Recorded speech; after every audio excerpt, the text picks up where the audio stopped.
come to me. Focus Features invites you to succumb to the darkness. Nosferatu. From director Robert Eggers comes a masterpiece of horror. He is coming. This creature is a force more powerful than evil. It is death itself. Nosferatu. Rated R. Under 17 nanometer without parent. Only in theaters Christmas Day. Special engagements in Dolby and IMAX.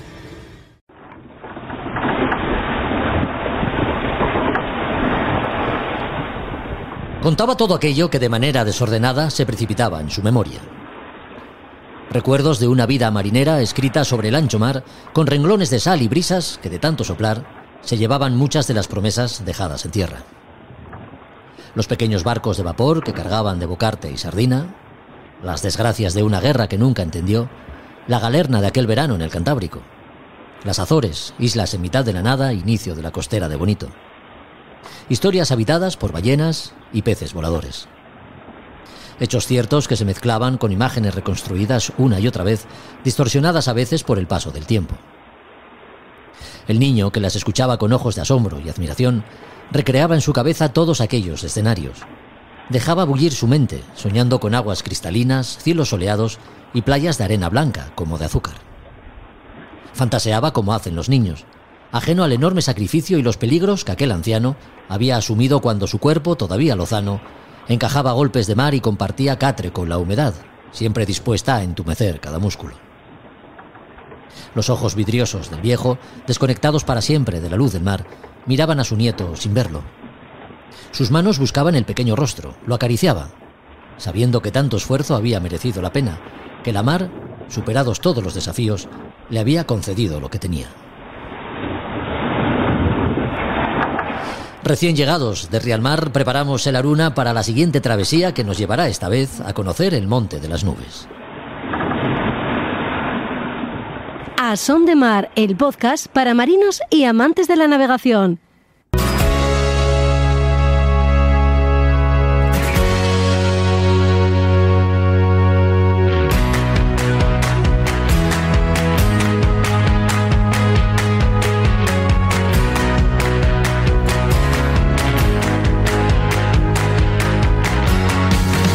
Hola a todos, ¿qué tal? Bienvenidos a otro podcast de A Son de Mar. En el capítulo de hoy recorremos buena parte de la costa española, la cantábrica, la gallega que mira al Atlántico y alguna más, como es la que rodea las Islas Canarias y la que conforma el Estrecho de Gibraltar.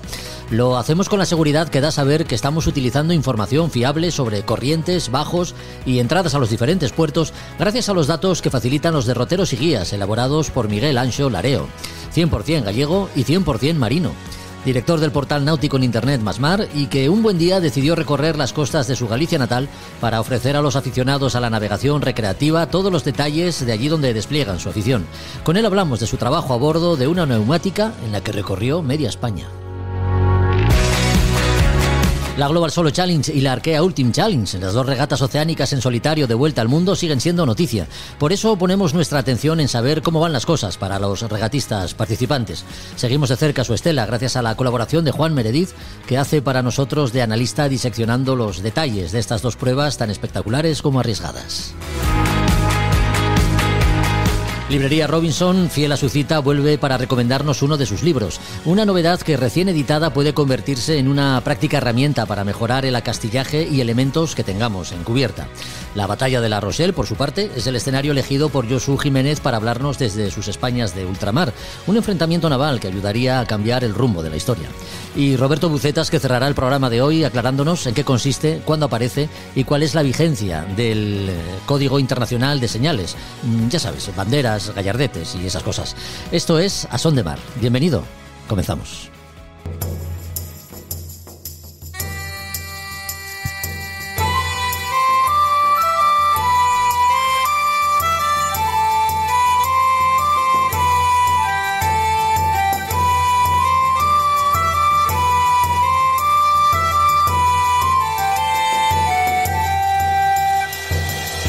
Con casi 1.500 kilómetros de costa gallega y unos 930 repartidos entre Asturias, Cantabria y País Vasco, en total más de 2.430 kilómetros, 1.510 millas aproximadamente, que seguro llegaron a convertirse en alguna más si tenemos en cuenta las rías gallegas y puertos interiores, en los que también hay que penetrar para llevar a cabo el trabajo de campo del que hablamos los próximos minutos. Si buscáis en internet Masmar, como suena y todo junto, encontraréis el portal náutico de internet en el que, además de información interesante en todos los ámbitos de la náutica recreativa y deportiva, podréis echar mano de información útil, como son las guías y derroteros que con mucho trabajo y dedicación inició allá por el año 2014-2015 quien es director de esta publicación, de Masmar. Con él hablamos en una ocasión de las bondades y virtudes que para la navegación a vela tiene la Ría de Vigo, y volvemos a hacerlo para tratar sobre el contenido de estas publicaciones y sobre todo del esfuerzo llevado a cabo para que salieran a la luz. Miguel Ansio Lareo, ¿cómo estás? Muy buenas. Hola, buenas tardes. Imagino que pues muy bien, Jorge. A orillas de la Ría de Vigo no se puede estar mejor, ¿no? Bueno, hoy tenemos alerta naranja en la costa. Sí. Llueve. Llovió un poquito por la mañana, pero hay viento. Y mañana se espera más todavía. Pero bueno, esto es lo normal. Entra al frente por aquí. Vosotros en Asturias le llamáis el gallego. Os llegará pronto, ¿eh? Sí, siempre nos llega. Nos traes agua, ¿eh? Que viene muy bien, por cierto. Mira cómo están los embalses, nos vienen muy bien. Oye, Miguel, cuando hablamos del esfuerzo que te llevó diseñar las guías y derroteros que tienes publicados, lo hacemos porque si uno tiene en cuenta que el norte de España y otras costas las cubriste en una neumática de 7,5 metros, seguro que a veces con tiempo poco apacible incluso, nos podemos hacer una ligera idea del empeño que le pusiste. ¿Cuándo y por qué inicias este trabajo? Cuéntanos. Bueno, yo siempre quise ser marino, fui marino mercante. Uh-huh. De hecho, soy capitán de la Marina Mercante, aunque nunca ejercí como capitán, pero desde niño el mar siempre lo tuve como referente. Cuando por las circunstancias que fuesen, dejé de navegar, sí. Pues monté mi empresa en Galicia. Y en vez de navegar en mercantes, en barcos de maquinaria, de máquina o motor, uh-huh. Pues me fui a la vela, que siempre fue lo que me gustó, ¿no? Sí. Y nunca lo dejé. Y siempre hubo algo que a mí me llamaba mucho la atención. La gente, por ejemplo, en las rías gallegas, la ría de Vigo, que aunque es muy grande y tiene muchos sitios que visitar, porque claro, son casi 50 kilómetros de profundidad, etcétera, sí. Pero no salían de ahí. Uh-huh. Y no salían, la mayor razón era posiblemente por desconocimiento y miedo. Otros que salían lo hacían bastante aventurado, no llevaban cartas, o llevaban cartas y no lo sabían leer, estas cosas. Sí. Y bueno, pues dije yo, no, esto lo que hay que hacer es un derrotero, no el derrotero al uso, que es un peñazo porque está hecho para profesionales, sino algo más de nosotros, de los de navegación recreativa, sí.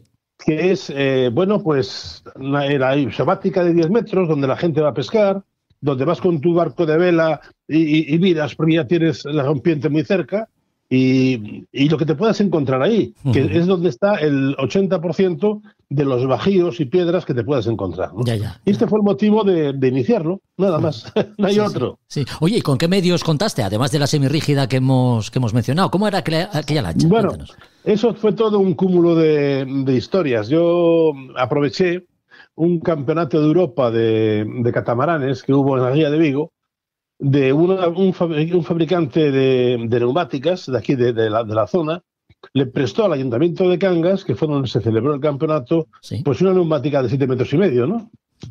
Con 2 motores. El que la llevaba era un aventurado y se metió por donde no debía y le rompió las colas, le pegó un golpe en la carena, etcétera. Y eso lo sabía, porque yo estaba cubriendo con una neumática infinitamente más pequeña el campeonato. Y me acerqué a verlo, etcétera, etcétera. Y acto seguido, pues aprovechando un poco ese conocimiento, me presenté en la fábrica y dije, oye, me parece que esto no nos va a valer para mucho. Llegué a un precio para mí interesante y para ellos también. Sí. Y ese fue el barco que me sirvió. Y ese fue el barco con el que hice muchas cosas, aparte de otros que contraté in situ, ¿eh? Sí. Hablamos de una neumática semirrígida de 7,5 metros. Sí, una semirrígida con 2 motores. De 90 con 2 caballos. motores, sí. Que para mí era esencial porque la navegación que he ido a hacer, principalmente en Galicia, que pasas zonas muy sensibles, como son Fisterra, como es Touriñán, como es la estaca, o etcétera, ahí necesitas, bueno, pues por las condiciones de mar que hay, necesitas seguridad. Si la seguridad me la daba, pues eso. Si yo me desplazo con un motor, porque no haces grandes velocidades, sino vas con cámaras, la idea mía siempre fue tener muchas referencias visuales de lo que es la costa, ¿no? Los cabos, los grandes hitos que tengas que mirar, cómo los ves desde los puntos cardinales de la mar, etcétera, etcétera.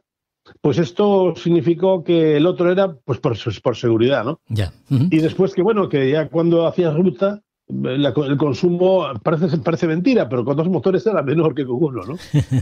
Claro, claro. Y bueno, pues ese fue el motivo. Sí. Y eso me salió siempre así. Ya. Venías a hacer al día unas 40 millas aproximadamente. Sí, ¿Tenías algún tipo de apoyo en tierra o ibas de puerto en puerto? ¿Cómo organizabas el Yo trabajo? por tierra llevaba mi hotel. Bueno, nuestro hotel. Sí. El del conductor de una autocaravana pequeña y que era donde pues llevábamos ordenadores y llevábamos de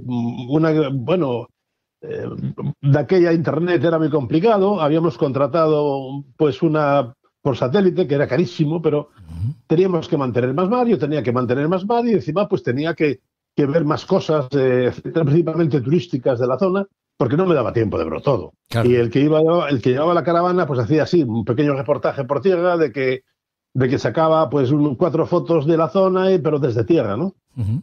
Pero bueno, es que mi apoyo era mi hotel, mi amigo y mi casa. No, era la mejor manera de organizar el trabajo, claro que sí, porque ibais los dos avanzando, sí, por la costa y el por tierra. Claro. Y por logística, porque claro, tú sales y dices, bueno, 40 millas me toca llegar, por ejemplo, a Ribes de Sella, ¿no? Sí. Ah, muy bien. Sí. ¿Y qué hago? Si llego a las 7 de la tarde, a las 6 de la tarde, pues tengo que ir a buscar hotel y tengo que hacer no sé qué. No, mira, oye, vamos al puerto deportivo que haya o al puerto que haya, aparcamos allí y, oye, nos vamos a comprar la cena y la comida para tal o para los bocadillos del día siguiente y a dormir porque la verdad acabas muy cansado, ¿no? Claro, lógico. Oye, en mi poder... ¿Perdón? Digo que en mi poder tengo la primera de las guías, la que dedicaste a tu tierra, Galicia. Después vendrían Asturias y País Vasco y bueno, y tras ellas alguna más, ¿no? Sí, bueno, lo que es Galicia, que me llevó muchísimo tiempo, tanto la expedición por mar como la producción de ella. Asturias, Asturias me llevó una gran sorpresa. Yo conocía la costa asturiana, pero claro, vista desde un mercante, ¿no? Sí. Y después en travesías de vela, pues en una vuelta a España que se hacía pues bastante lejos de la costa, etcétera, ¿no? Porque no se tocaba Gijón ni se tocaba estos puertos. Se tocaban otros, pero claro. Y me llevó una gran sorpresa la belleza que es desde Cabo Peñas para Oriente, que para mí fue espectacular, sinceramente. La otra, pues bueno, sí, era bonita, el occidente, muchas playas fantásticas, macanudas, ¿no? Sí. Pero el oriente asturiano me enamoró, sinceramente, me enamoró. Uh-huh. Y después, bueno, porque se parecía mucho a la parte de Galicia de Rías Altas, ¿no? La parte norte de Galicia, ¿va? Más o menos, aunque la otra es un poquito más plácida quizás. Sí. Después hicimos Euskadi. Euskadi es una costa muy uniforme. Ahí, hombre, hay pequeñas diferencias, pero la parte norte siempre es el Jaizkibel el que marca la pauta, entonces son costas altas, la ensenada de Donosti, la entrada de Orio, etcétera, bueno, pero que son entradas de ríos, ¿no? Sí. Y después a partir ya de la costa de Vizcaína, pues ya tiene un poquito más de entradas, etcétera, como Barrica, como no, incluso el Abra de Bilbao, ¿no? Sí. Bueno, y después casi seguido, al cabo de muy poco tiempo, de casi 2 meses o así, pues y comencé la de Cantabria. Desde Castro, bueno, un poquito antes de Castro, ¿no? Pero es Castro en realidad. Desde Castro hasta las Tinas, ¿no? Sí. La costa cántabra me pasó un poco como la asturiana. La primera parte es una zona alta porque, bueno, Picos de Europa de alguna forma toca un poquito las estribaciones. Es una costa alta, etcétera. parecido a los bufones que se ven en la occidental asturiana. Justo, sí. Y después, a partir de Santander, es otro tipo de costa, incluso muy bonita también, con un parque natural precioso y con una costa que desde tierra no se aprecia lo que puede hacer la mar y la erosión en las piedras, auténticas, auténticos partenones, una maravilla, de verdad. Sí. Y después, Asturias, como ya te conté, y después hizo otras nuevas, el Estrecho, por ejemplo, que para mí siempre fue un sitio mítico, Canarias, que por diferentes circunstancias no la hice por mar, porque, la costa canaria, como es volcánica, a partir de 50 metros de la costa tienes 400 metros de agua, ¿no? Ya. Entonces hay piedras pocas, lo que es muy sensible al alisio y a las grandes alturas que condicionan el régimen de vientos. Se encañonan, hay veces que son muy fuertes, etcétera, y que es lo que verdaderamente me interesaba, ¿no? Porque, al fin y al cabo, Canarias es el salto a América, ¿no? Es el salto normal de Europa a América, para coger el alisio a la altura de Cabo Verde e irse por la carretera, ¿no? Ya.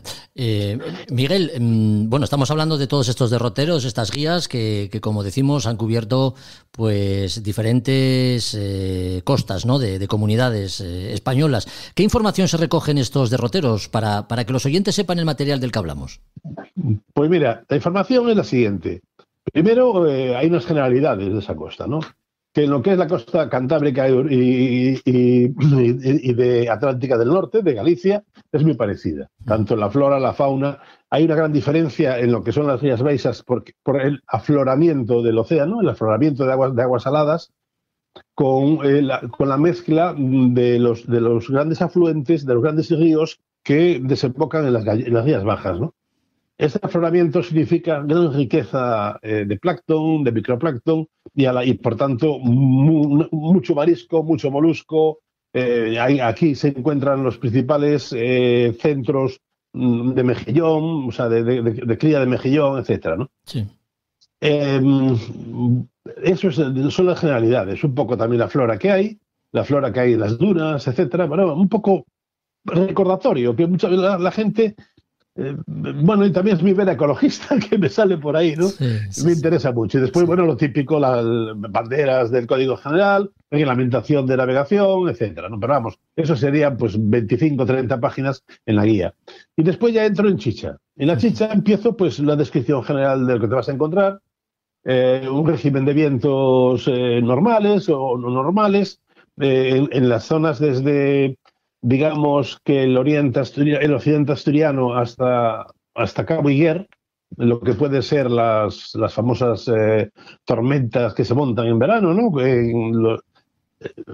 Las galernas, sí. Las galernas, justamente, ¿no? Sí. Y después, ya empiezo a recorrer la costa, y lo que voy a ir es haciendo una descripción de la costa. Por ejemplo, salgo de las tinas, ¿no? Entro en la tina. Claro, digo, oye, para entrar en la tina, primero entra con marea alta, entra sin ola y ojo con el calado, porque un barco de vela con 2 metros y medio, 3 metros de orza, no entra, punto.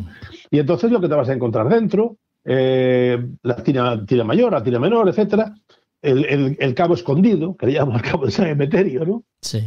Escondido porque desde la mar, desde cerca de la costa, no se ve.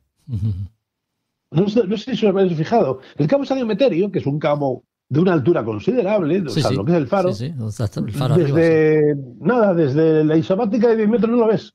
Tienes que alejarte bastante. Por eso le llamo el faro escondido. Y a partir de ahí voy relatando, lo que encuentro y geoposiciono las posibles piedras que hay dentro de esa isobática por la que voy navegando y las que hay fuera también de la isobática, lógicamente, y las geoposiciono. ¿Cómo las geoposiciono? Bueno, antes hago un trabajo digamos, un trabajo con las cartas al uso, ¿no? Del Instituto Oceanográfico. Y entonces más o menos ya sé lo que voy a buscar. Lo que no sé, lo que no me dicen estas cartas, y lo que me dice es cómo trabaja la mar. Entonces llevo 2 GPS y con los 2 GPS me subo casi a la piedra, literalmente. Sabes que el GPS, la situación siempre te da unos metros de diferencia, ¿no? Por lo que sea. Por donde tienes la antena, etcétera, etcétera. Y entre esos dos bastanteo y digo, pues esta es más o menos la posición. Ya. Y siempre aviso y dice, oye, darle, por supuesto, un resguardo de X, según trabaje la mar, de X metros a este punto, ¿no? Y así voy relatando y viendo pues los faros, qué bonitos, plan. Sí. Claro, yo, por ejemplo, qué sorpresa me llevo, porque yo no lo conocía, entro en una de las playas del oriente asturiano y me encuentro un paraje que es similar a algo que ves en folletos del Vietnam, que es una gran maravilla, ¿no? Con un manglar que llega al agua, coño, que llega al mar. Claro, son cosas que hay que hacerlas, o sea, que cuando lo haces te das cuenta, ¿no? Claro. Y dices, joder, pero lo que tenemos en nuestra tierra, ¿no? Sí, o sea, sí, y nos tenemos que ir a lo mejor al Vietnam a conocerlo, anda, por Dios. Que lo tenemos aquí también, ¿eh? Oye, Miguel, En otra escala. hay que advertir que, a ver, que el tiempo pasa, ¿no? Y puede darse algún cambio que no aparezca recogido ya en estos derroteros. Sin embargo, la información que ofreces en ellos es muy exhaustiva y fiable. Hombre, te puede haber un cambio en el puerto. Sí. En el puerto sí. Que se ha aumentado un pantalanes, hay más plazas, menos plazas, etcétera. Pero la entrada a puerto es la misma porque no ha variado, a no ser que hayan hecho un dique tremendo nuevo, que los ha hecho. Ya te digo, por las circunstancias que hay desde cuando se confeccionó, pues hubo una pandemia, hubo una crisis económica potente, Sí. que no se hicieron grandes obras en tal. Sí puede haber eso, pues en vez de 200 plazas hay 435. Bueno, a mí eso no me importa, ¿no? Hombre, me importa, pero quiero decir que no es determinante. Ya. Determinante porque yo sé que todos los puertos, para los transitarios, siempre guardan X plazas, ¿no? 10, 15, 20, 25, según el tamaño del puerto. Y es difícil no encontrar plaza, muy difícil. Sí. O sea, normalmente siempre se encuentra, a no ser que sea, pues eso, el 8 de agosto y que haya una afluencia de franceses, de irlandeses, etcétera, que son en este momento las nacionalidades que más nos visitan en el norte, y bueno, y ingleses menos y alemanes, pero irlandeses es un boom, no sé por qué, pero es un boom de irlandeses los que tenemos, tanto en la costa asturiana principalmente como en la gallega. Y un poco la raíz celta, ¿no?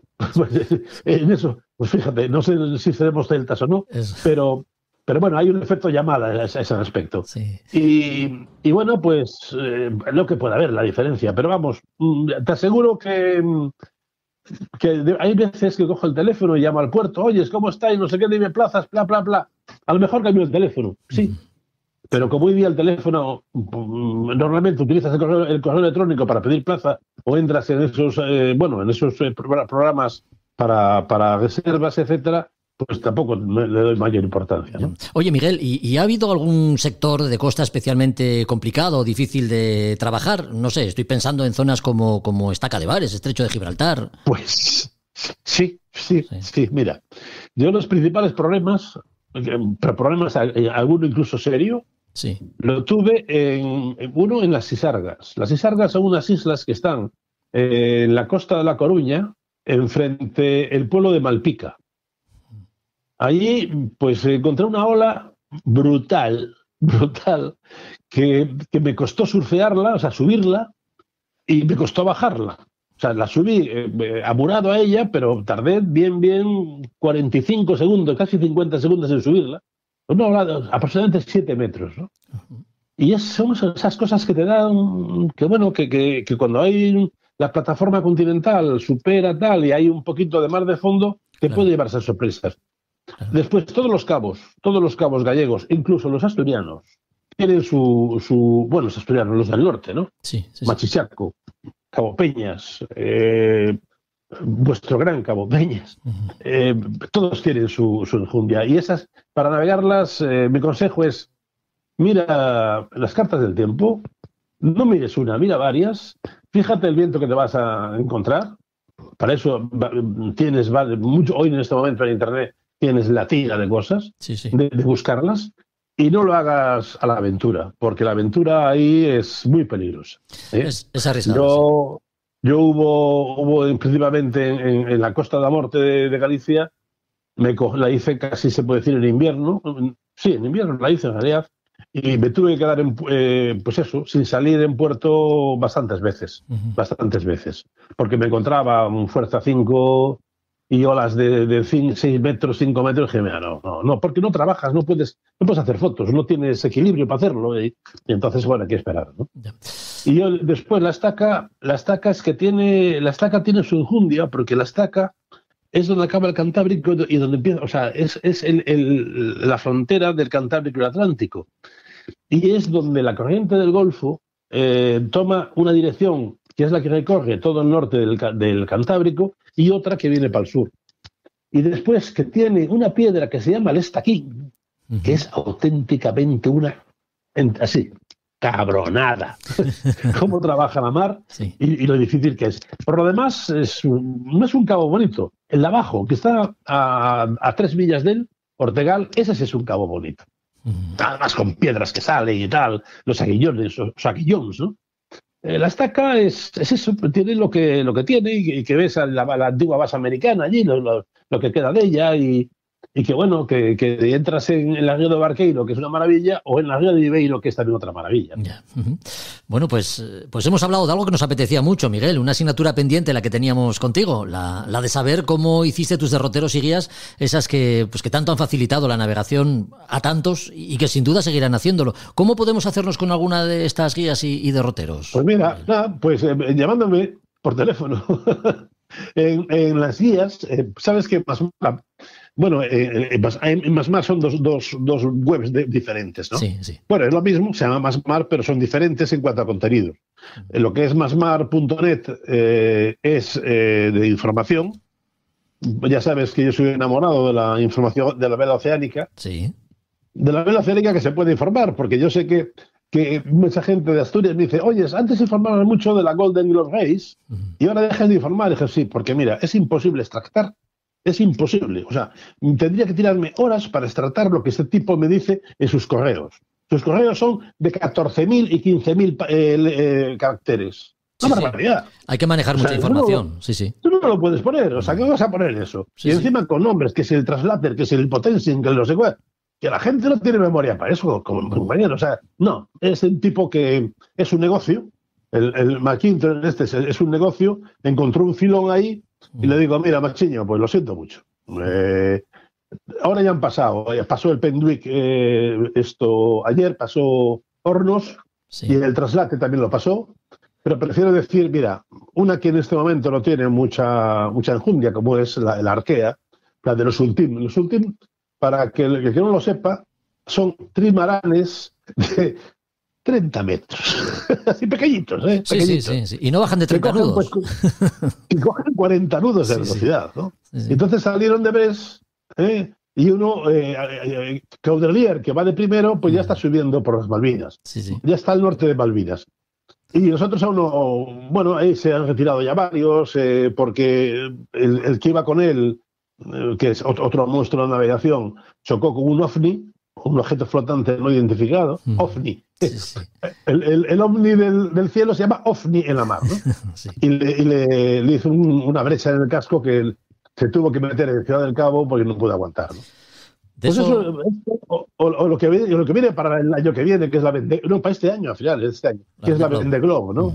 40 locos en sus nuevos cacharros de 60 pies, que en los Open 60, y todos a volar.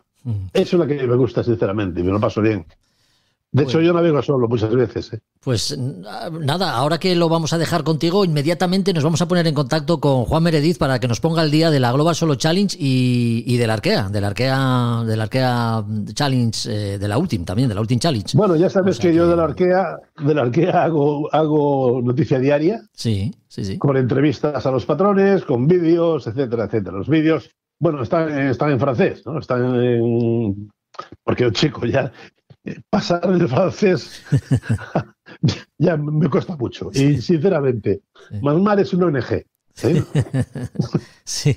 No, francamente, el que quiera estar informado de las últimas noticias respecto a estas regatas oceánicas y a otros muchos ámbitos de la náutica, incluyendo el surf y las de Gijón. Y al piragüismo también, que también te dedicas al piragüismo. Que además, sé que te gusta mucho el piragüismo. Así que, nada, Miguel, que ha sido un placer, volver a contar contigo. Tengo el honor de decir que Masmar es la pionera de información náutica de España. Tiene 25 años. 25 años ya. Que se dice enseguida y pronto. Sí. Y todos los días, diariamente, al pie del cañón, ojo. Todos los días. Ahí estamos. Hombre, ahora estamos en época baja, pero en verano es una locura. Claro. Tu sacrificio tienes también, tu trabajo tienes. Bueno, pues nuestra enhorabuena por seguir teniendo a Masmar en lo más alto, porque es una de las publicaciones más interesantes que uno puede encontrarse en Internet, y también por estas guías y derroteros, que te ha llevado también un buen trabajo del que hemos hablado en este capítulo. Esperamos volver a contar contigo en otro episodio. Pues cuando queráis. Un abrazo fuerte, Miguel. Otro para vosotros. Y push Asturias. Push Asturias. Un abrazo. Chao.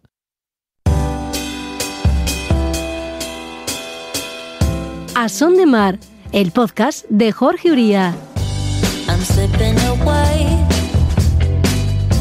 so don't let me go, nah, nah, nah, nah. I'm all up in that love haze, so where do we go now, now? Just let me know that I am safe here in your arms. I wanna stay. I'm slipping away, so don't let me go now. Your love is exceptional. It fills me up. It's out of control, out of control. Oh baby, I love the rush. It overflows. It's out of control, out of control. I'm in love. Todo programa que se precie, en este caso podcast, ha de contar con los mejores colaboradores. Nosotros presumimos de ello. Por eso, para ponernos al día siguiendo la estela de los navegantes que en solitario están dando la vuelta al mundo en regatas oceánicas como la Global Solo Challenge y la Arkea Ultimate Challenge, contamos con el análisis y comentarios de nuestro regatista de cabecera, que nosotros, que Juan Meredith. ¿Qué tal, Juan? ¿Cómo estás? Muy buenas. Hola, pues estoy muy bien, siguiendo las regatas, como me dices. Pues muy bien. Oye, la Global está además en un momento crítico, ¿no?, para muchos de sus participantes. Son 3 los que han doblado ya el Cabo de Hornos. Ahí están Philippe Delamar, Cole Brouwer y Ronnie Simpson. El resto enfrentan el paso de este cabo en condiciones, digamos que algo duras, y con barcos que llevan además muchas millas encima. Juan, ¿cómo gestionarán la situación? ¿Cómo crees tú que lo harán? Bueno, está siendo... A ver, hay tráfico, podríamos decir, en Cabo de Hornos, porque hace unas pocas horas el primer participante de la Arkea también acaba de pasar el Cabo de Hornos. Ya lo ha doblado. Entonces, se espera que Andrea Mura pase, yo creo que, no sé si esta noche, pero sí mañana por la mañana, y detrás de él, bueno, pues ya llegan lo diré, Ricardo Tosetto y François Guén con el Caguán tercero. Bueno, han tenido que frenar un poquito barcos, como le ha pasado al primer participante de la Arkea, que tuvo que ralentizar muchísimo para no coger un temporal muy importante, temporal que sí que tuvo que sufrir Ronnie Simpson, y que luego le obligó, al pasar el cabo se encontró vientos del norte, le hicieron ir hacia costa y bueno, ralentizar mucho la marcha, ¿no?, para no hacer sufrir más los barcos de la cuenta, como estabas comentando. Yeah. Así que bueno, muy emocionante, es el momento fantástico para todos ellos, para los que ya habían pasado, como Charles Cabrelier en la Arkea, pues sigue siendo emocionante, desde luego, por lo que cuenta, y bueno, y así están todos. Recordemos, Juan, que las condiciones en el entorno del Cabo de Hornos son peculiares, ¿no? Vienen, digamos, condicionadas por la influencia de la cordillera andina que ejerce sobre los vientos que hay en esa zona. Yo no he tenido la suerte todavía de pasar por allí, pero sí que lo he tenido que estudiar, tanto para la Barcelona World Race como para la Global Solo Challenge. Es una zona en la que siempre se dice que el viento coge mucha densidad, porque en ocasiones con vientos ya de componente norte, vientos que golpean contra la cordillera y que al golpear tienden a ir hacia abajo, pues se cargan de humedad, lo cual hace que sea todo bastante más penoso. En el caso de Ronnie, por ejemplo, se encontró condiciones muy, muy complicadas, pasó con un tormentín mayor abajo y se separó muchísimo, no llegó a ver la isla de los estados porque, bueno, intentó buscar profundidad y no encontrarse con la plataforma continental y de esa forma tener una mar un poco más ordenada. Pero sí, como dices, las condiciones son siempre complicadas. Sí. Hablando de los regatistas que participan en la Global, ahí tenemos a Philippe Delamare, que sigue firme al frente de la flota, y Cole Brauer. Los dos, bueno, pues lo que decimos, siguen firmes, ¿no? En cabeza de la flota rumbo ya a La Coruña. Sí, bueno, Philippe ya está en hemisferio norte, navegando, hace un ratito lo estaba viendo, y va navegando a muy buena velocidad, más rápido que Cole. Cole también está en un buen sistema ya que le hará acercarse hacia el Ecuador esperemos sin mayor problema. Los dos, bueno, yo creo que Philippe, si no tienen problemas, debería ser ganador de esta primera Global Solo Challenge. Le quedan apenas, justo hace un momentito lo miraba, 2.774 millas, así que son muchas millas las que le sacan a Cole, y todos deseamos, seguro que la propia Cole también, que no haya ninguna avería que haga que eso se ralentice o se junten más. Y sí, están separados claramente. El que tiene papeleta todavía y está en regata es Ronnie, que tiene a los lobos por detrás. Va a haber unas condiciones meteorológicas que van a favorecer, creo yo, a los que vienen por detrás, tanto a Andrea como a François, como a Ricardo Tosetto. Les veremos tirar un poquito hacia la mitad del Atlántico, digamos, Atlántico Sur, para subir en portantes, y eso hará que recuperen un poquito de distancia con Ronnie. Bueno, sigue habiendo regata y todos quieren llegar por delante del que tiene inmediatamente delante, ¿no? Así que, bueno, está emocionante. Sí, buena regata también la de Andrea Mura, que saliendo días más tarde que los Class 40 de La Coruña, pues ha adelantado a muchos de ellos y no es descartable que dé alcance a Ronnie Simpson, que no sé cómo lo ves tú. Sí, a Ronnie yo creo que sí, a Cole no, pero a Ronnie sí, porque está muy cerca. El barco de Andrea es un barco rápido, un 50 pies, que ya corrió en su día la Vendée Globe. Y bueno, lo tiene muy complicado Ronnie para poder mantener distancias. Lo importante es que hay mucha emoción en la regata todavía, ¿no? Es verdad que el primero está muy destacado y que la segunda, con todo merecimiento, navegando de maravilla, también se ha escapado, ¿no? Uh-huh.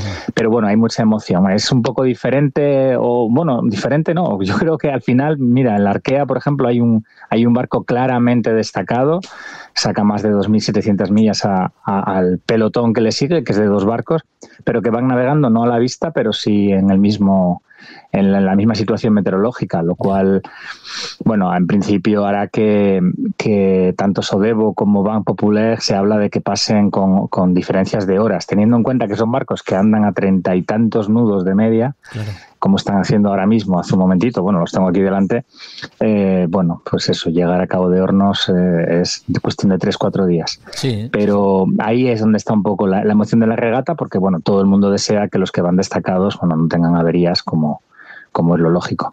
Respecto a esta otra regata, la Arkea Ultimate Challenge, que está haciendo honor, ¿no?, a las prestaciones de los trimaranes que se disputan el triunfo con velocidades, como dices, superiores a los 30 nudos, pues no es de extrañar que saliendo el 7 de enero de Brest, el Edmond de Rothschild pues vaya como primer clasificado, además cómodamente, como comentas, y haya doblado ya al Cabo de Hornos. Sí, yo tengo que reconocer que no me está gustando demasiado, tanto en cuanto está habiendo muchas averías. No sé si, bueno, espero que la gente la esté siguiendo porque son grandes navegantes y merece siempre la pena, ¿no?, seguir este tipo de regatas, pero es verdad que, bueno, son barcos con mucha potencia, muy delicados si hay cualquier avería, excepto el primero, los demás han tenido que parar en algún momento. Hay imágenes de vídeo, estoy pensando ahora mismo en el Ban Populaire, bueno, pues Armel, hay un vídeo en el que se cruza con un barco de pasaje después de pasar Nueva Zelanda y se le ve, ¿no? Primero con un golpe importante en su cara, sí, que no ha ido a más, pero sobre todo no yendo lo rápido que pueden ir estos barcos, ¿no? Entonces, bueno, me hubiera gustado más, como cualquier regata, ver una competición muy reñida, donde los barcos realmente tengan que se jueguen en distintas decisiones tácticas los puestos, y no simplemente y digo simplemente con todas las comillas del mundo, pero no depender únicamente de roturas de material, que es lo que, sí, queremos evitar siempre. Sí, cada barco, Juan, tiene su diseño, ¿no? Que, como es lógico, comporta una serie de prestaciones muy diferentes que no pueden compararse. De todas formas, entre los monocascos de la Global y los trimaranes de la Ultim, de la Arkea Ultim Challenge, ¿puede hablarse de un mayor riesgo de roturas y averías en un caso más que en otro? Pues qué buena pregunta. Yo entiendo que la rotura de un trimarán de este tipo es muchas veces definitiva, tanto en cuanto velas que pesan muchísimo, barcos que, aunque sean muy grandes, precisamente por ser tan grandes, se hace todo muy complicado. Yeah. Ahora bien, puestos en el mismo lugar, el océano es el mismo para todos. La preparación a nivel de equipos, sin duda alguna, es mucho más sofisticada y mucho más completa en los barcos que están en la Arkea. Mira, hablabas antes de Andrea Mura. Andrea tiene, hasta el último momento prácticamente no pudo asegurar que participaba en la Global Solo Challenge, y uno de los problemas que se está encontrando es pues la falta de preparación, a pesar de que era un barco tremendamente preparado de antes, pero da igual, que al final estamos hablando de circunstancias muy complicadas. Andrea hubiera apretado mucho más el barco si hubiera tenido más preparación, con lo cual unos por el tamaño y los otros por la falta de medios. Yeah. Pero la complicación siempre está ahí. Está claro, sí. La Global Solo Challenge, la navegación al servicio de la competición, y la Arkea Ultim Challenge, la velocidad al servicio del espectáculo. 2 regatas de vuelta al mundo que seguimos con mucha atención en A Son de Mar, gracias a los comentarios de Juan Meredith, analista de lujo. Gracias, Juan, por habernos acompañado, y seguimos de cerca estas 2 regatas contigo. Si te parece, volvemos a hacer otro análisis en un próximo podcast. Como siempre, cuando queráis, un abrazo a todos. A Son de Mar, el podcast para marinos y amantes de la navegación.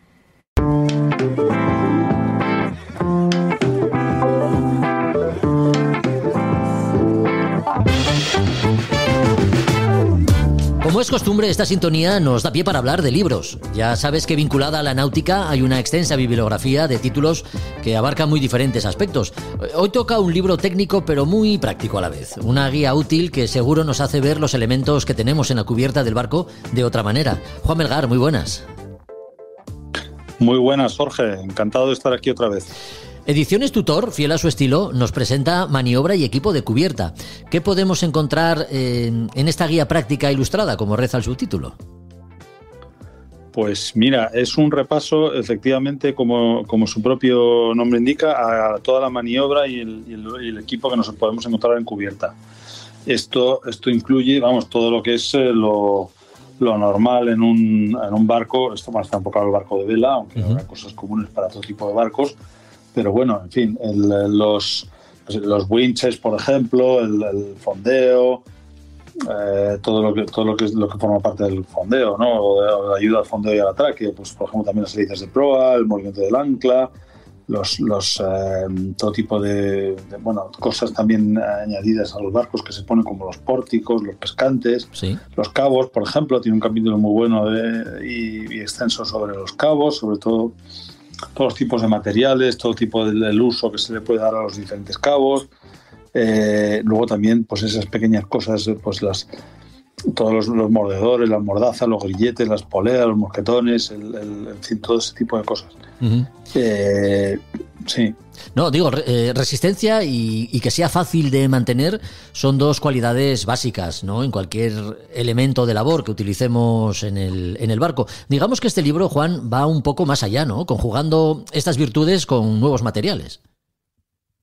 Sí, exacto. Esto incide mucho en los materiales sobre los que está hecho cada parte del equipo de cubierta, porque obviamente, pues yo qué sé, pues un cabo pues puede tener su función, puedes tener de un tipo o de otro según la función que le vayamos a dar. No es lo mismo una deriza que una escota, que algo que vayamos a usar para amarrarnos, ¿no? Sí, sí. Lo mismo, pues por ejemplo, a veces nos puede interesar una pieza de acero inoxidable o a lo mejor otra con galvanizadas y va a estar más en contacto. Queremos más incidir en prevenir la corrosión. Si lo que buscamos estamos más enfocados a que no tengamos peso y pues si somos muy regateros, por ejemplo, entonces a lo mejor queremos cosas pues de titanio, textiles, en fin, un poco eso es nos va dando las diferentes opciones en función de los diferentes materiales y que están disponibles en el mercado, para adecuarlas un poco a nuestras necesidades. Entonces, según nos dices, algunos materiales que hemos considerado eternos, como es el caso del acero inoxidable, pues a lo mejor no lo son tanto. Bueno, puede depender, claro, depende de qué parte o qué pieza vayamos a usar. Y a lo mejor no es lo más indicado, es un material buenísimo, todos sabemos. Uh-huh. Pero bueno, cada uso tiene su material y este libro la verdad es que nos ayuda a eso, a discernir y a elegir, y está muy bien. Yo encuentro que es un libro muy práctico, hay cosas que bueno, digamos que yo lo dirigiría a un público principiante intermedio, ¿no? Sí, sí. Así, alguien que pues o que se está comprando un barco o no lleva tanto con el barco, es un poco al que le puede servir de gran ayuda este libro. Uh-huh. También ahora época en la que está. Estamos hablando de materiales vinculados a distintos elementos que encontramos en la cubierta del barco, que, como hemos dicho otras veces, Juan, llegan de la vela de competición a la navegación recreativa, ¿no? Sí, efectivamente, como pasa en mucho. Son los equipos que se ponen a pruebas o que se someten a pruebas más extremas, ¿no? Pues como pues en el caso de la vela, por ejemplo, ahora son las regatas, ¿no? Las regatas son donde tienen que sacar el máximo rendimiento, que a lo mejor 1 centímetro de esto, que en una navegación de crucero no le damos importancia, claro. Para los regatistas es importante, o unos gramos de no sé qué. Sí, pasa como con todas las innovaciones en la vela y luego en la regata, en otro tipo de, pues bueno, lo hemos comentado yo creo que a veces cuando hablamos de temas más de historia, por ejemplo los conflictos bélicos, cuando hay que escurrirse el seso para ganar al enemigo, propician unos avances técnicos impresionantes. Claro. Bueno, una guía práctica ilustrada, como decimos, que como dice el subtítulo, entiendo que el texto va acompañado de ilustraciones y fotografías que nos hacen más fácil su lectura. Sí, tiene, como dices tú, ilustraciones y fotos que enseguida se entiende todo y se ve todo muy claro, la verdad. Está muy bien. Este va a ser acaba de salir, es recientísimo. De hecho, estoy hablando con un ejemplar que me han dado de prueba y me tienen que llegar ya pronto para ponerlo a la venta. Pero estoy seguro que va a ser un bestseller en la librería. Y más aún en esta época que ya estamos preparándonos, o empezamos a pensar que en un momento dado tenemos que ocuparnos de los barcos. Pues va a ser un libro que nos va a venir muy bien a todo el mundo. Recién editado, con la tinta fresca todavía y caliente de imprenta. Así es, Maniobra y equipo de cubierta, guía práctica ilustrada. El libro que hemos tratado hoy con Juan Melgar y que hemos sacado de los estantes de Librería Robinson, donde podemos encontrar pues otros muchos títulos. Si queremos hacernos con alguno de ellos, ¿qué tenemos que hacer? ¿Cómo nos ponemos en contacto con vosotros, Juan?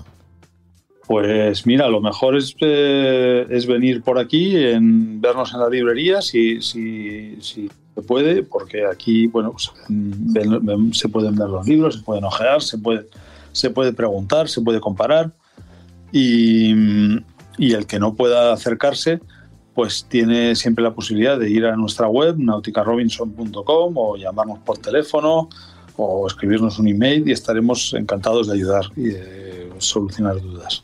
Pues dicho queda. Gracias una vez más por habernos acompañado en este capítulo y te emplazamos al siguiente. Un abrazo, Juan. Un abrazo, Jorge. Un placer estar aquí.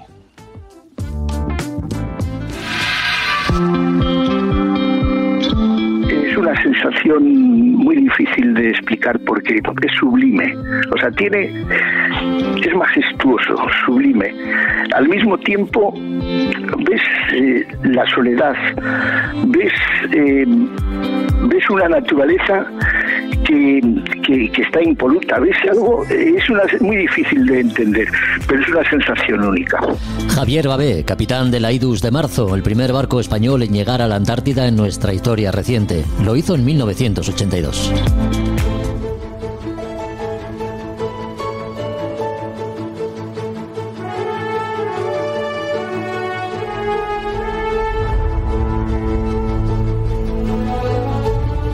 Viajamos a los siglos XIV y XV. En el contexto de la Guerra de los 100 años, las armadas castellana y británica por aquel entonces ya no se llevaban del todo bien. Y entre escaramuzas y enfrentamientos varios, pues tiene lugar la batalla de La Rochelle, de la que hoy nos habla Josu Jiménez en las Españas de ultramar y sus exploraciones.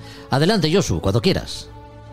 Hola, buenas noches a todos, o bueno, buenas lo que sea, desde aquí del Muga. ¿Qué tal? Muy buenas. ¿Qué nos cuentas sobre esta batalla de pues La Rochelle, bueno, que tan importante fue para la Armada castellana? Sí, os voy a contar un poco esta historia que seguramente conoce poca gente, y es que, bueno, estamos en el entorno de la Guerra de los 100 años, en el siglo, sobre todo en el siglo XIV, en el cual, bueno, pues había una pugna por el poderío y el control de la Francia, ¿no?, de esa época. Entonces, hay un enclave muy importante que es La Rochelle, un enclave muy importante porque, sobre todo, bueno, tanto para los ingleses como para cualquiera que tuviese que tener algún tipo de logística con Francia, y es porque La Rochelle se encontraba en esa costa atlántica, cercano a Inglaterra, idóneo, pues eso, para avituallar a las tropas, etcétera, etcétera, además de controlar el paso marítimo que pudiese haber en el Golfo de Vizcaya. Entonces, en este momento lo tenían. Ese territorio lo tenían los británicos, porque en esa zona los britanos tenían un poco el duque de la Guayane, etcétera, y bueno, pues presionaban a los franceses. Había una tregua. Pero, bueno, como en esto de la geopolítica vamos a pasar a aquella época, pues teníamos que los Trastámara contra Pedro I el Cruel. Pedro I el Cruel estaba con Inglaterra, los Trastámara con Francia, porque serán como se apoyaban. Bueno, ganan los Trastámara y el rey francés le pide lo mismo a Enrique de Trastámara, que le apoye para romper otra vez la tregua y atacar a los britanos. Y así fue, con lo que entonces, en 1369, Carlos V de Francia vuelve otra vez a la Guerra de los 100 años, a continuar la guerra con Inglaterra. Le pide a Enrique II de Castilla, al Trastámara, el apoyo naval, y con ello pues comienza un poco esta batalla. En principio, preparan el ataque por un lado La Rochelle desde el mar, a través de la flota naval castellana, en la que los franceses iban a aportar barcos, pero no lo hicieron, no tenían, y por otro lado atacarían y sitiarían la Rochelle. Por lo pronto, entonces, Enrique de Trastámara envía una flota al mando de unos grandes marinos, Ambrosio Bocanegra, además de Cabeza de Vaca, Fernando de Pión y Ruiz Díaz de Rojas, que traía la flota de Guipúzcoa. Así conformaron 22 galeras, eran galeras en el Atlántico, de las que salieron todas desde Santander. A partir de ahí, bueno, pues van hacia La Rochelle. Los britanos se dan cuenta, tienen que mandar rápidamente al conde de Pembroke, perdón que lo diga así, en el cual iban transportando tropas, material y el dinero para mantener durante un año a toda esa tropa, pues manteniendo sus territorios en la Francia continental. Ahí, bueno, pues la historia se estaba preparando pues para una gran batalla. Una gran batalla en lo que es La Rochelle. Entonces, bueno, pues vamos a decir que las fuerzas eran un poco desequilibradas, puesto que la flota castellana eran 22 galeras frente a aproximadamente, creemos que son 36 navíos, bueno, naos de la época, y 14 buques de transporte. Es decir, aquello estaba plagado de material, dinero y soldados. En principio, en ese 22 de junio de 1372, la flota española se presenta allí frente a las naos y demás de los britanos, hace un amago de entrada y se retira. Esto, bueno, digamos que nadie le comprendía, fue insultado, bueno, tachándolo de cobarde por los propios britanos a los castellanos, y algunos de los que estaban allí, de los propios castellanos, se disgustaron con Ambrosio Bocanegra, porque no entendían ese gesto cobarde, ¿no? Pero ahí estaba Ambrosio, que sabía lo que tenía que hacer. Sabía que la Rochelle, como toda la zona del Canal de la Mancha, más al norte, etcétera, hay una gran intensidad de las mareas vivas, son muy fuertes, y las mareas son de muchos metros, no como, bueno, en Gijón tenemos 4 metros, allí puede ser 7, incluso 11 metros de diferencia. Esperó hasta que bajó la marea y los buques britanos quedaron varados con la bajamar. ¿Y qué hizo? Pues bueno, con sus galeras, con las 22 galeras que pesaban menos, entró, atacó y los destrozó con, como dirían en la época, con artificios de fuego, a base de, bueno, los barcos no podían responder, los británicos, con lo que era el tiro al plato. Con esto, bueno, al final la derrota anglosajona fue total, todas las naves fueron quemadas, hundidas o apresadas. Los hombres que no murieron en el combate, entre ellos el propio Pembroke, fueron hechos prisioneros y trasladados, ¿no?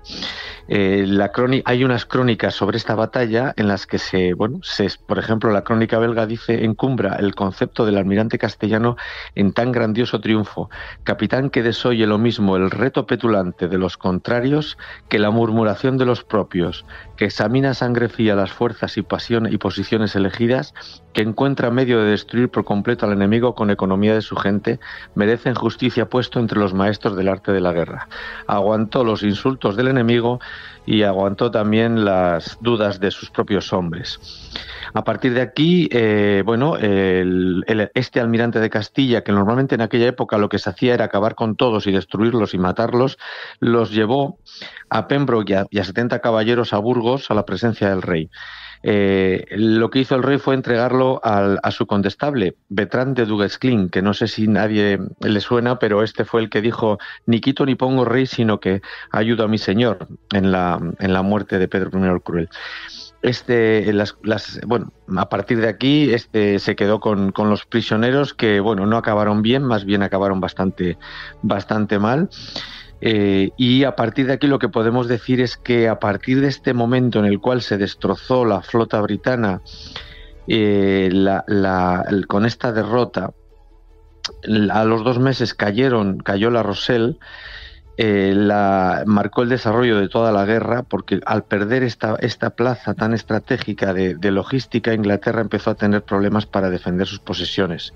Y nuestra corona de Castilla, y posteriormente lo que era España, la España después de los Reyes Católicos, con esta victoria se consolidó como primera potencia naval en el Atlántico. Teníamos posibilidades mercantiles mucho mayores porque dominábamos el Golfo de Vizcaya para los vascos cántabros, unidos en la hermandad de las marismas.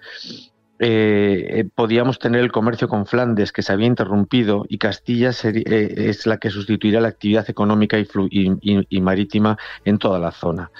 Burgos se convirtió en una de las ciudades más importantes de Europa Occidental, Bilbao detrás de ella, y con esto, con esta gran batalla naval, puso el granito de arena para que Francia acabase con los britanos y que nosotros fuésemos los dominadores de todo el mar del Atlántico.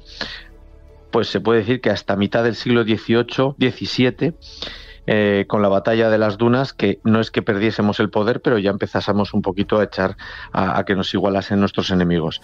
Pues esta batalla no la conocemos y bueno, marca un hito y un principio del poderío que luego no lo vimos en otros hemisferios. Es un poco la historia, ¿no? Así es, 22 galeras castellanas frente a 36 navíos y barcos de transporte británicos, y nombres propios como los de Ambrosio Bocanegra o Cabeza de Vaca, entre otros. Así fue la batalla de la Rochelle en 1372. Seguiremos contando batallas, y no batallitas, sino batallas, y recordando grandes nombres en las Españas de ultramar y sus exploraciones. Josu, si te parece. Muy bien, pues sí, vamos a ver si pasamos ahora, vamos a seguir con batallas o con grandes hombres en diferentes estadios de su vida, que también ya iremos contando. Pues eso esperamos. Hasta la próxima. Venga, gracias. Hasta luego. A Son de Mar, el podcast de Jorge Uría.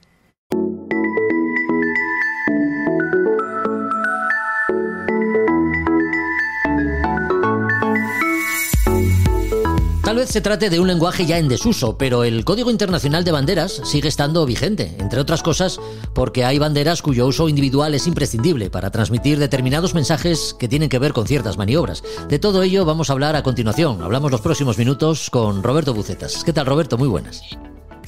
¿Qué tal, Jorge? Buenos días. Hablar de códigos de banderas como medio para la transmisión de mensajes en pleno siglo XXI, cuando la tecnología está superando cualquier previsión, diría yo, futurista, pues parece algo viejuno, ¿no? Pero nos apetece porque también tiene su punto romántico. ¿Cuándo aparece el código de banderas y cuándo se vuelve internacionalmente válido, Roberto? Bueno, el Código Internacional de Señales, porque aquí así es como se denomina técnicamente, surgió a mediados del siglo XIX. En Inglaterra. Fue un código británico que llegaba a tener unas 70.000 señales posibles, ¿no? Y a raíz de ahí fue evolucionando, fue revisándose a partir de los años, a través de los años. A finales del siglo XIX hicieron la primera revisión, la segunda revisión ya pertenecía a la Unión Internacional de Telecomunicaciones, porque era un código que también ya integraba la radiotelefonía y la radiotelegrafía de aquella época, sí. Y ya a mediados de lo que sería el siglo XX pasa a depender de la IMO, de la Organización Marítima Internacional, ¿no? Y es como surge lo que conocemos actualmente como ese Código Internacional de Señales, que sigue hasta nuestros días y está vigente en nuestros días, ¿no? La función en aquellos años era resolver aquellas situaciones que se podían producir dentro de lo que sería la seguridad de las personas y de la navegación, y era como cuando había problemas de idioma, pues poder entenderse utilizando señales, que no tienen no solo las banderas, aunque nosotros recordamos o tenemos siempre presente el Código Internacional de Señales como las banderas, ¿no? Que es lo que queda, por decirlo de alguna manera, en nuestros días, ¿no? La estructura de lo que sería el propio código tiene pues las banderas, compuesta por 26 banderas alfabéticas, 10 gallardetes numéricos, es decir, también se puede transmitir en numeración, 3 gallardetes de repetidores y un gallardete de inteligencia. Ese que también podemos decir que estamos hablando de un lenguaje, es un lenguaje de banderas, claro, sí. Igual que podemos encontrar otros tipos de lenguaje, ¿no? Y ese gallardete de inteligencia que se sigue utilizando mucho y casi quizás más en la actualidad como el Reglamento Internacional de Regatas, para el tema de los procedimientos en los comités de regatas, pues utiliza las banderas del CIS, ¿no? Del Código Internacional de Señales, ¿no? Que es la de aplazamiento, la que decimos aquí en Asturias o en Gijón, la del Sporting. Aplazamiento. Izamos el gallardete de inteligencia, sí. Tenemos aplazamiento de la salida, que todo el mundo lo entiende, ¿no? Pero también había lo que serían las señales por destellos y por el código Morse. Había también señales dentro de un apartado de ese código, las señales por voz a través de megafonía, del megáfono.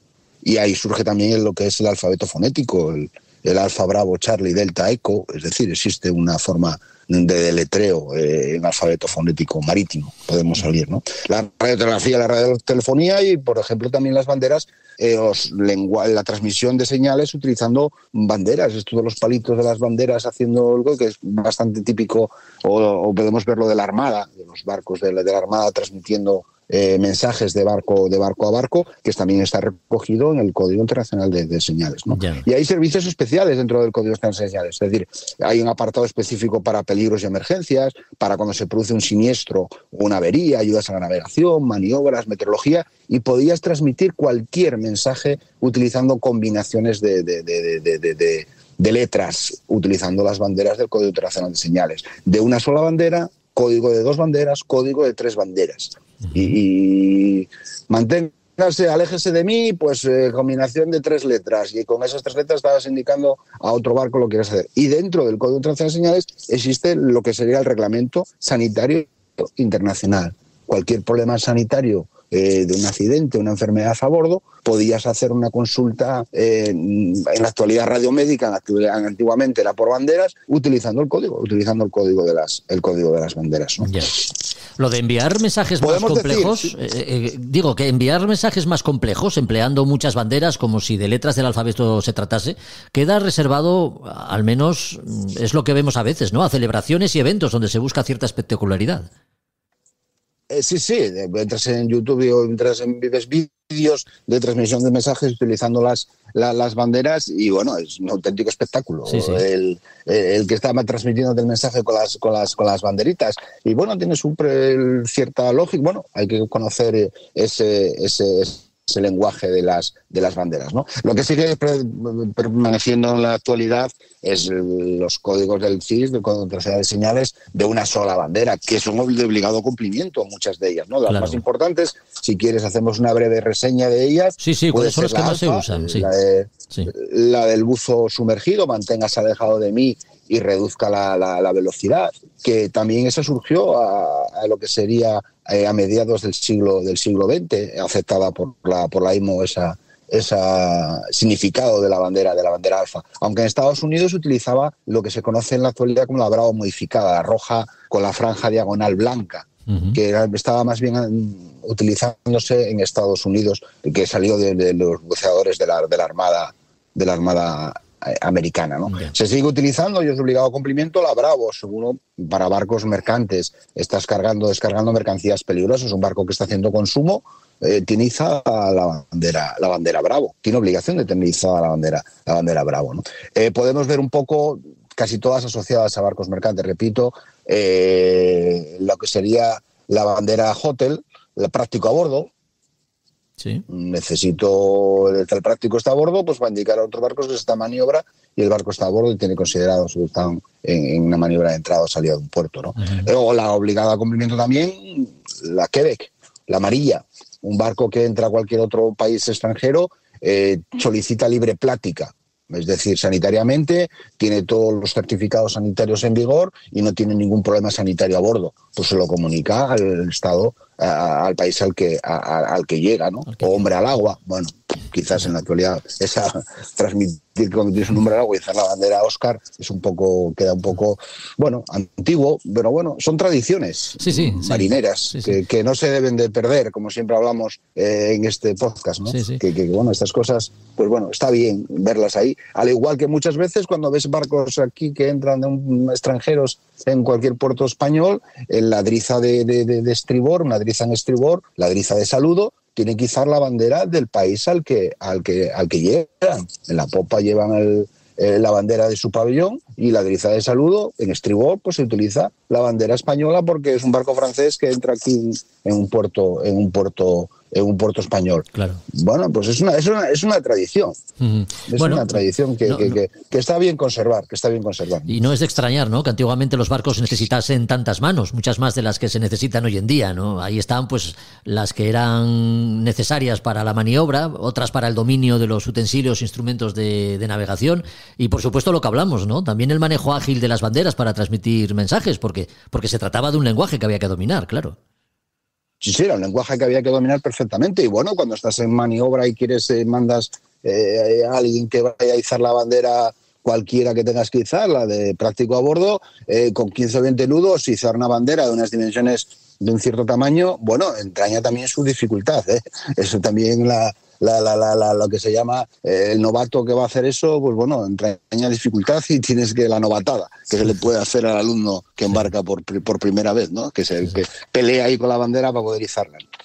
Bueno, pues las señales que en forma de banderas se emplearon y se siguen empleando, pues han constituido y por supuesto también constituyen una forma de lenguaje a través del cual los barcos pueden comunicarse con otros barcos y en ocasiones también con tierra.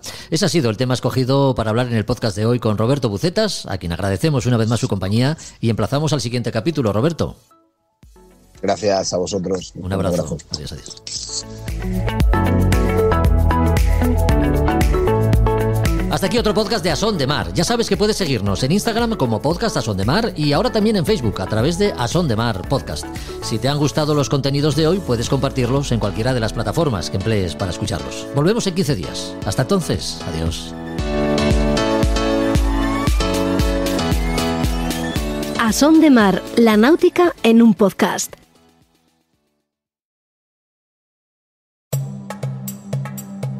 Desde el sur global nos mudamos al norte para buscar una vida mejor. Y ahora en podcast te contamos nuestras experiencias y aportes al país al que llegamos. Esto es Escucha Migrante, el podcast de la cultura en movimiento. Un proyecto sonoro para el encuentro de creadoras, investigadoras y distintos agentes culturales que hablan con voz propia en muchos acentos. Hola, soy Dagmari Oliver Graterol y seré tu anfitriona en los episodios conversacionales. Yo soy Mili Matos y seré la voz que te acompañará en los episodios narrativos. En esta primera temporada escucharás relatos que tienen a la migración y a la cultura como espacios de creación, convivencia y resistencia desde España. Síguenos, activa las notificaciones y comparte con el hashtag Escucha Migrante.